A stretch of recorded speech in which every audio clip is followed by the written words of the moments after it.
नमस्कार। औद्योगिक प्रशिक्षण संस्थानों के व्यवसाय इलेक्ट्रॉनिक मैकेनिक के विषय सैद्धांतिक की पाठचर्या में अंकित प्रसंग रेडियो वेव प्रोपोगेशन पर आज मैं आपको प्रशिक्षण प्रदान करूंगा। चलिए आज के प्रसंग का शुभारंभ करते हैं। जैसा कि विषय सूची में आप देख पा रहे हैं, आज के प्रसंग से रिलेटेड निम्न पॉइंट को यहाँ पर संजोया है, लिया गया है, जिसमें ये पहला पॉइंट है रेडियो तरंग प्रोपोगेशन क्या है। उसके बाद प्रोपोगेशन की विधियों के बारे में यहाँ पे समझाया जाएगा, बताया जाएगा। फैडिंग क्या है, फैडिंग किसे कहते हैं, उसके बारे में समझाएंगे। रेडियो चैनलों की जो वर्गीकरण सूची है उसके बारे में समझाएंगे। प्रोपोगेशन के लाभ क्या है, समरी ऑफ प्रोपोगेशन से लेकर यहाँ पर समझाया जाएगा। तो विषय सूची में जैसा कि निम्न कंटेंट को संजोया है, लिया गया है, तो यहाँ पर जो पॉइंट्स लिए गए हैं इन पॉइंटों पर आगे हम चर्चा करेंगे और इनसे लेकर जो भी यहाँ पर नॉलेज दी जाएगी उसको अच्छी तरीके से समझेंगे। रेडियो तरंग प्रोपोगेशन क्या है? रेडियो तरंग प्रोपोगेशन के बारे में समझने के लिए मैं आपको बता दूं कि रेडियो तरंग जो होती हैं वो आपके फ्री स्पेस में ट्रेवल करती हैं। ये इलेक्ट्रोमैग्नेट वेव होती हैं। तो इनसे लेकर यहाँ पर कुछ पॉइंटों को दर्शाया गया है। रेडियो प्रसार, रेडियो तरंगों का एक व्यवहार होता है, नेचुरलिटी होती है, क्योंकि वो यात्रा करती हैं या प्रचारित होती हैं। चूंकि यहाँ प्रोपोगेशन का अर्थ ही है कि प्रसारण होना, प्रचारित होना। विद्युत चुंबकीय विकिरण के रूप में, चाहे वो हो प्रकाश तरंगों की तरह हो। रेडियो तरंगे प्रतिबिंब, अपवर्तन, विपर्तन, अवशोषण, ध्रुवीकरण, प्रकीर्णन और अन्य घटनाओं से भी प्रभावित होती हैं। यानी जो ये घटनाएं दी गई हैं ये आपकी दी गई हैं अपवर्तन, विपर्तन, अवशोषण, ध्रुवीकरण और विकिरण की। ये जो घटनाएं हैं ये इससे इफेक्टिव होती हैं, इससे इनका चेंजमेंट भी होता है। अंतरराष्ट्रीय शॉर्ट वेव ब्रॉडकास्ट के लिए आवृत्तियों को चुनने से लेकर जो फ्रीक्वेंसीज का चयन किया जाता है, चाहे वो अंतरराष्ट्रीय ब्रॉडकास्ट शॉर्ट वेव की ब्रॉडकास्टिंग हो, मोबाइल टेलीफोनी हो, जो मोबाइल का कम्युनिकेशन किया जाता है वो प्रणालियां हो, चाहे आपका रेडियो नेविगेशन हो या रडार सिस्टम हो, इसमें आपके जो संचालित प्रोपोगेशन प्रयोग की जाती हैं वो रेडियो तरंग प्रोपोगेशन ये सभी होती हैं। और ये इसके व्यवहारिक क्या है, व्यवसायिक अनुप्रयोग है। इससे लेकर आप ये समझे कि रेडियो तरंग प्रोपोगेशन का लाभ क्या है, कहाँ कहाँ इसका यूज किया जा सकता है एक छोटे से रूप में। और रेडियो तरंग प्रोपोगेशन का एक सिंपल अर्थ ये है कि रेडियो वेव्स का विचरण, संचरण। प्रोपोगेशन की विधियां, प्रोपोगेशन की जो विधियां हैं वो यहाँ पर दिखाया गया है। पहली जो विधि है वो है ग्राउंड वेव प्रोपोगेशन, दूसरी विधि है स्काई वेव प्रोपोगेशन, तीसरी विधि है स्पेस वेव प्रोपोगेशन, चौथी विधि है स्कैटर प्रोपोगेशन। तो इन चार विधियों के माध्यम से प्रोपोगेशन की जो कम्युनिकेशन प्रोपोगेशन के द्वारा किया जाता है, जो रेडियो तरंगों का जो संचरण किया जाता है वो आसानी से दूरस्थ क्षेत्र तक आसानी से किया जा सकता है। Ground wave propagation, ground wave propagation की यहाँ पर चर्चा कर रहे हैं। तो मैं आपको यहाँ समझा दूं, जरा पहले आप फिगर देख लीजिए। इस फिगर में दिखाया गया है, यहाँ पे अर्थ है, अर्थ पर एक ट्रांसमीटर लिया गया है, इधर एक रिसीवर लिया गया है। ट्रांसमीटर द्वारा ट्रांसमिट की गई तरंगें आपकी जो अर्थ से ट्रेवल करती हुई चलती हैं रिसीवर तक, या एंटीने से दूसरे एंटीने तक सीधी सीधी ट्रांसमिट होती हैं। तो ये जो तरंगे हैं जो आपके ग्राउंड यानी पृथ्वी के नेरेस्ट से सीधे सीधे कम्युनिकेट होती हैं, तो ये जो तरंगे हैं वो ग्राउंड वेव प्रोपोगेशन के अंतर्गत आती हैं। मैं आपको यहाँ पे और समझा दूं, यह जो विधि है वो 2 मेगाहर्ट्ज आवृत्ति के लिए जो प्रयोग की जाती है, अर्थात इसका कहना यह है कि 2 मेगाहर्ट्ज की जो तरंगे होती हैं उसके लिए विधि है बहुत ही उपयुक्त है।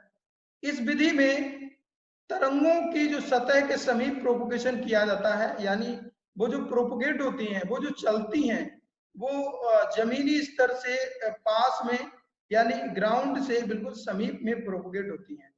इसी कारण जब ये ग्राउंड से प्रोपोगेट होती हैं तो इसी कारण इस विधि को मीडियम वेव प्रोपोगेशन के नाम से भी जाना जाता है। यहाँ पे मीडियम वेव प्रोपोगेशन ये ग्राउंड वेव प्रोपोगेशन का दूसरा नाम है। Sky wave propagation, sky wave propagation यहाँ पर बात कर रहे हैं स्काई वेव प्रोपोगेशन की। तो सबसे पहले आप फिगर को यहाँ पर समझ लीजिए ताकि जो पॉइंट्स हैं उनको समझना बहुत अच्छा आसान हो जाएगा। तो स्काई वेव जो प्रोपोगेशन है वो आप यहाँ देख पा रहे हैं कि अर्थ में एक ट्रांसमीटर एंटीना लिया गया है, यानी एक, और एक तरफ आपका रिसीविंग एंटीना है। ट्रांसमीटर एंटीने द्वारा ट्रांसमिट की गई तरंगें जो आयनोस्फीयर क्षेत्र से ट्रेवल करती हुई वापस आपके रिसीविंग एंटीने तक पहुंचती हैं, तो ये स्काई वेव प्रोपोगेशन के अंतर्गत आती है। आयनोस्फीयर की बात करें तो इसे हम आयन मंडल बोलते हैं। ये आयन मंडल से ट्रेवल होकर पुनः रिफ्लेक्ट होकर पुनः रिसीविंग एंटीने तक जाती हैं। तो ये जो विधि है, इस प्रकार का जो कम्युनिकेशन है वो स्काई वेव प्रोपोगेशन के अंतर्गत आता है। स्काई वेव प्रोपोगेशन में जो पॉइंट्स हैं ये बहुत ही इंपॉर्टेंट है, समझने योग्य हैं। स्काई तरंगों द्वारा 2 मेगाहर्ट्ज से 30 मेगाहर्ट्ज आवृत्ति की तरंगों का जो प्रोपोगेशन किया जाता है या संचरण किया जाता है, या इस रेंज की जो तरंगे हैं उनको दूर तक ट्रेवल कराया जा सकता है। इस विधि में, ये जो विधि है, इस विधि में रेडियो तरंगे पृथ्वी से दूर आयनीकृत क्षेत्र से परावर्तित होकर पुनः पृथ्वी पर वापस आती है। आयन मंडल से ये टकराती हैं और वहां से रिफ्लेक्ट होकर पुनः पृथ्वी पर वापस आती हैं। इस प्रोपोगेशन को शॉर्ट वेव प्रोपोगेशन भी कहा जाता है, यानी इसका दूसरा नाम शॉर्ट वेव प्रोपोगेशन भी है। इस जो ये है प्रोपोगेशन ग्लोबल के किसी एक बिंदु से अन्य बिंदु पर भी कम्युनिकेशन किया जा सकता है, यानी इस प्रोपोगेशन के द्वारा पृथ्वी के किसी भी भाग से दूरस्थ क्षेत्र तक आराम से इससे कम्युनिकेशन किया जा सकता है। क्योंकि ये जो तरंगे हैं ये आपकी आयनोस्फीयर से टकराकर पृथ्वी के दूरस्थ क्षेत्र तक ट्रेवल करती हैं, वहां पर रिसीव होती हैं। Space wave propagation, space wave propagation की बात करें तो सबसे पहले तो फिगर के बारे में जान लेना अति आवश्यक है ताकि समझना आसान हो जाए। ये जो फिगर है ये स्पेस वेव प्रोपोगेशन को दर्शाता हुआ फिगर है। जरा आप यहाँ देखेंगे कि एक तरफ आप अर्थ दिया गया है, अर्थ पर एंटीना है, एंटीने में यहाँ पर आपका एक तरफ ट्रांसमीटर है, एक तरफ रिसीवर है। इस ट्रांसमीटर और रिसीवर से पूरा कम्युनिकेशन पॉसिबल होता है, पूरा कम्युनिकेशन किया जाता है। तो मैं आपको यहाँ पर ये बता दूं कि यहाँ पर आप देख पा रहे हैं कि ये जो ट्रांसमीटर है, ट्रांसमीटर जो सिग्नल को सैटेलाइट तक भेजता है, ये सैटेलाइट है। ट्रांसमीटर द्वारा भेजा गया सिग्नल आयनोस्फीयर क्षेत्र से होता हुआ सैटेलाइट तक जाता है। ये जो सिग्नल सैटेलाइट को रिसीव होता है, यानी ट्रांसमीटर द्वारा जब सैटेलाइट को सिग्नल भेजा जाता है तो ये जो भेजने की प्रक्रिया है, सिग्नल जब वहां तक पहुंचता है तो ये जो सिग्नल पहुंचता है इसको कहते हैं अपलिंक। यानी सैटेलाइट तक पहुंचने वाला सिग्नल अपलिंक कहलाता है। देन सैटेलाइट से रिसीविंग एंटीना तक पहुंचने वाला सिग्नल आपका डाउनलिंक कहलाता है। यहाँ पर एक बात और बता दूं कि जब ये ट्रांसमीटर से आपके सैटेलाइट तक सिग्नल भेजा जाता है तो सिग्नल की जो स्ट्रेंथ होती है, पावर होती है, वो वीक हो चुकी होती है। तो यहाँ पर सैटेलाइट में लगे एम्पलीफायर उस पावर को एम्पलीफाई करते हैं, बढ़ाते हैं। बढ़ाने के बाद उसको डाउनलिंक करके आपके रिसीविंग एंटीना तक प्रेषित कर देते हैं। तो ये जो कम्युनिकेशन है ये आपके सैटेलाइट कम्युनिकेशन के भी नाम से जाना जाता है। देन ये जो कम्युनिकेशन है ये स्पेस वेव में स्पेस वेव प्रोपोगेशन के अंतर्गत आता है। स्पेस वेव प्रोपोगेशन में जो पॉइंट्स हैं उनको समझ लेते हैं। स्पेस तरंगों द्वारा 30 मेगाहर्ट्ज से अधिक, जो इससे भी मोर फ्रीक्वेंसीज होंगी, अधिक होंगी, उन रेडियो तरंगों का ट्रांसमिशन किया जाता है। यानी 30 मेगाहर्ट्ज से अधिक की जो रेडियो आवृत्तियां होती हैं उनका यहाँ पर संचरण किया जाता है, ट्रांसमिशन किया जाता है। प्रोपोगेशन की या जो विधि है वो प्रकाश की भांति कार्य करती है, अर्थात जैसे प्रकाश की किरणें, जैसे प्रकाश की तरंगें ट्रेवल करती हैं वैसे ही रेडियो तरंगें भी ट्रेवल करती हैं इस प्रोपोगेशन के अंतर्गत। अर्थात इसमें ज्योमेट्रिकली ऑप्टिकल्स के नियम लागू होते हैं। जैसे प्रकाश में ज्योमेट्रिकली ऑप्टिकल्स के नियम लागू होते हैं उसी हिसाब से स्पेस वेव प्रोपोगेशन में भी ज्योमेट्रिकली ऑप्टिकल्स के नियम लागू होते हैं। ये इंपॉर्टेंट पॉइंट है। देन यहाँ पे देख पा रहे हैं आप कि लाइन ऑफ साइट रेंज प्रसारण को आजकल स्पेस कम्युनिकेशन कहते हैं।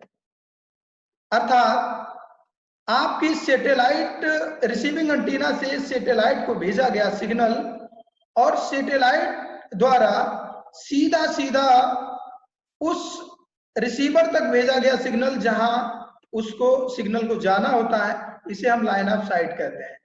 यानी बीच में कोई दूसरा माध्यम नहीं होता है। मैन एक्सचेंज में नहीं ये सिग्नल जाता है, मैन एक्सचेंज से दूसरे सब एक्सचेंज में जाकर उसके बाद ये उपभोक्ता या कंज्यूमर को प्राप्त हो, ऐसा नहीं होता है।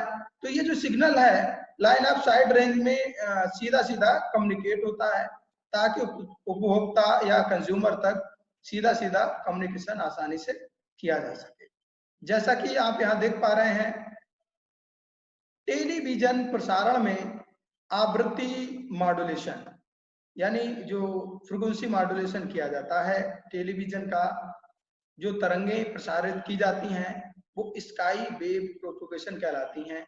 आपको मैं यहाँ पर बता दूं, जैसा हमारा आज डीटीएच सिस्टम काम कर रहा है तो वो आपका स्पेस वेव प्रोपोगेशन पर ही आधारित है। देन यहाँ पे रडार इंजीनियरिंग की बात की गई है। तो रडार इंजीनियरिंग से आपके एरोप्लेन्स की जो कम्युनिकेशन की जाती है, एरोप्लेन से जो आपका वार्ता की जाती है, कम्युनिकेट किया जाता है, तो वो स्पेस वेव प्रोपोगेशन का ही सहारा लिया जाता है। स्कैटर प्रोपोगेशन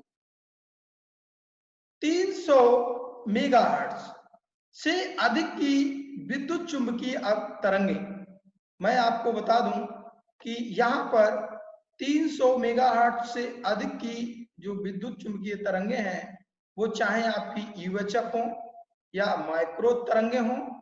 यूएचएफ की बात करते हैं, यहाँ पे यूएचएफ को अल्ट्रा हाई फ्रीक्वेंसी भी कहते हैं, शॉर्ट फॉर्म में से यूएचएफ के नाम से जानते हैं। लाइन ऑफ साइट से आगे ट्रोपोस्फीयर में अनियमितताओं पर स्कैटिंग के कारण एक प्रोपोगेशन जो होता है वो आपका स्कैटर प्रोपोगेशन के अंतर्गत आता है। कुछ अनियमितताएं ऐसी हो जाती हैं जिनके कारण एक एरिया कवर्ड होता है, वहां पर प्रोपोगेशन करना बहुत आसान हो जाता है, यानी जो कम्युनिकेशन होता है वो आसान हो जाता है। इस प्रकार VHF आप यहां देख पा रहे हैं, इस प्रकार जो है VHF यानी very high frequency, short form में से VHF कहते हैं, ये 30 मेगाहर्ट्ज से 300 मेगाहर्ट्ज, मिनिमम रेंज इसकी 30 मेगाहर्ट्ज, मैक्सिमम रेंज इसकी 300 मेगाहर्ट्ज के बीच में जो ये कम्युनिकेशन होता है।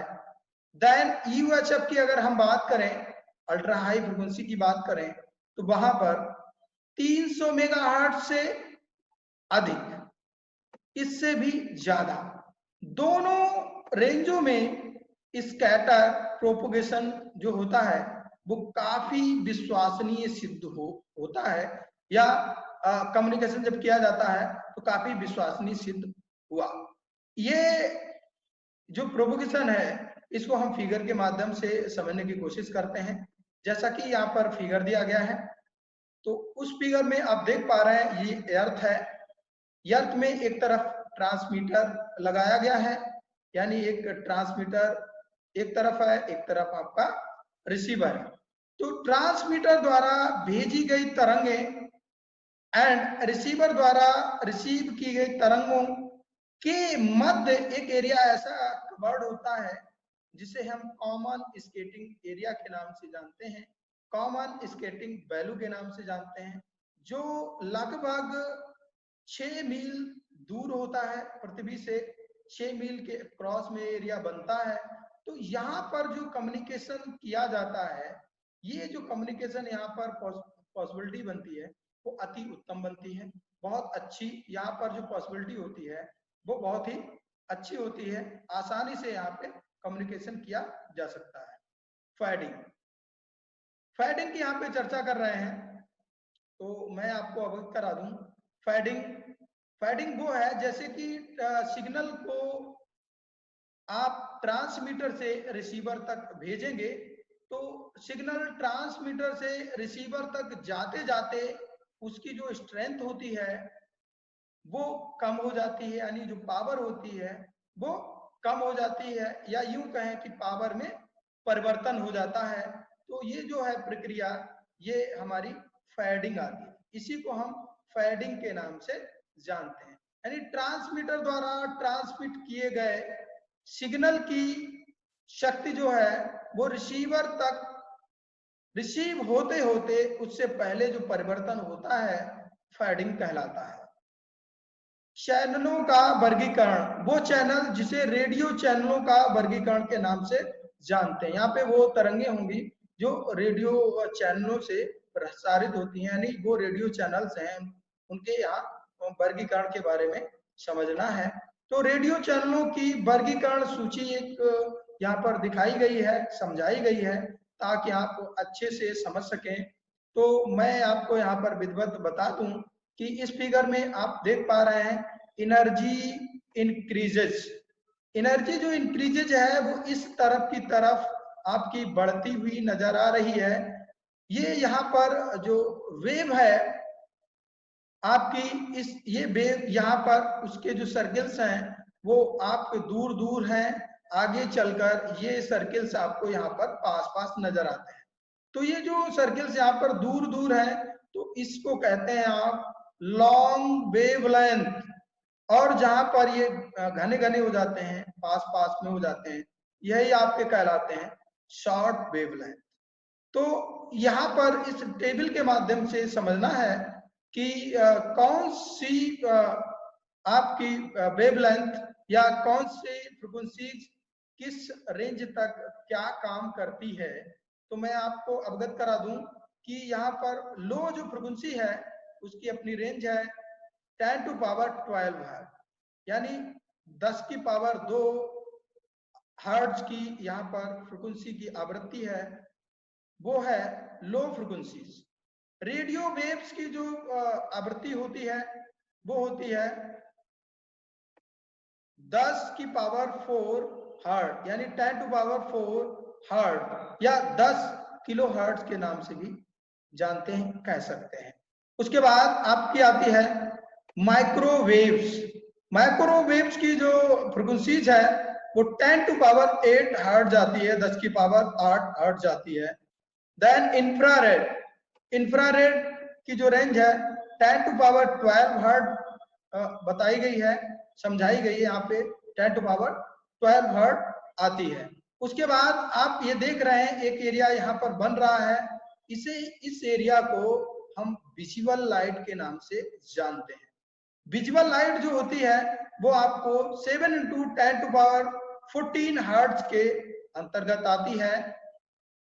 एंड मैक्सिमम रेंज इतनी है एंड मिनिमम रेंज आपकी दिखाई गई है 4 इंटू 10 टू पावर 14 हर्ट्ज के मध्य जो पूरा एरिया बनता है वो विजुअल लाइट के अंतर्गत आता है, उसे हम विजुअल लाइट के नाम से जानते हैं। जहां पर जो तरंगे जहां पर मुझे प्रकाश नजर आता है, जिस माध्यम से मुझे सभी सारी वस्तुएं दिखाई देती हैं, तो वो जो लाइट्स है उसकी जो रेंज है वो 7 इंटू 10 टू पावर 14 मैक्सिमम है, minimum 4 into 10 to power 14 hertz minimum है। इसी में इस रेंज में ही विजुअल लाइट में ही सभी कलर्स उत्पन्न होते हैं, सातों रंग उत्पन्न होते हैं। मैं यहाँ पर आपको एक और अवगत करा दूं, अल्ट्रावायलेट जो रेंज होती है अल्ट्रावायलेट की वो आपकी होती है 10 टू पावर 16 हर्ट्ज।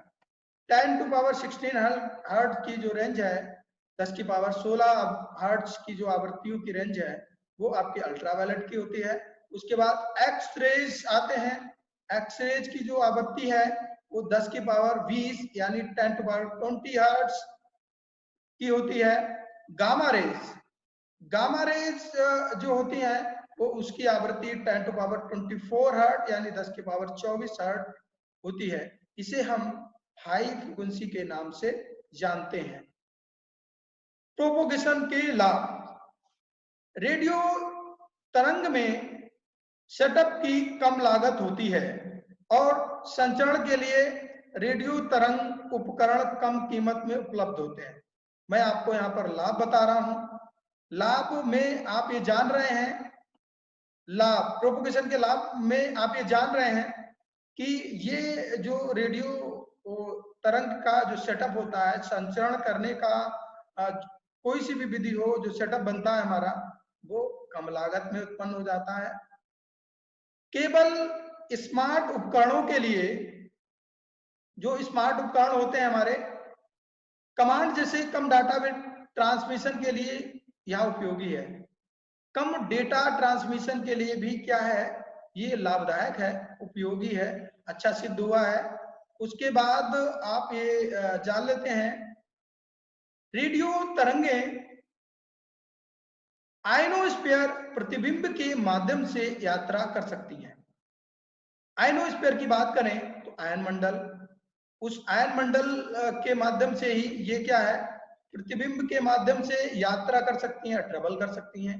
इसीलिए यह जरूरी नहीं कि ये दृष्टि की एक पंक्ति की आवश्यकता पड़े, यानी सीधा सीधा कम्युनिकेशन की हमें जरूरत हो, एक दृश्य संचार की आवश्यकता हो, ये हमारे लिए जरूरी नहीं है।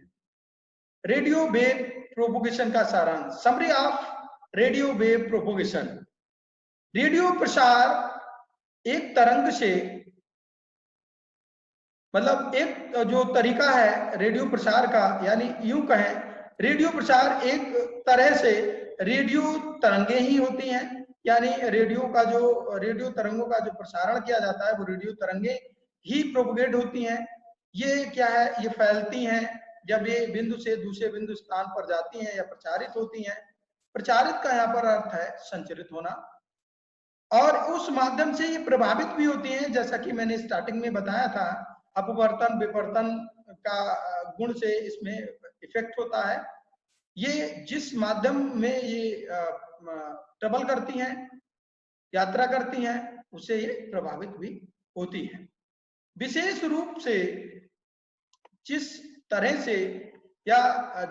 से वे वायुमंडल के विभिन्न हिस्सों में पृथ्वी के चारों ओर फैलती हैं, क्योंकि कई तरीके के मैंने माध्यम बताए, कई तरीके की विधियां बताई।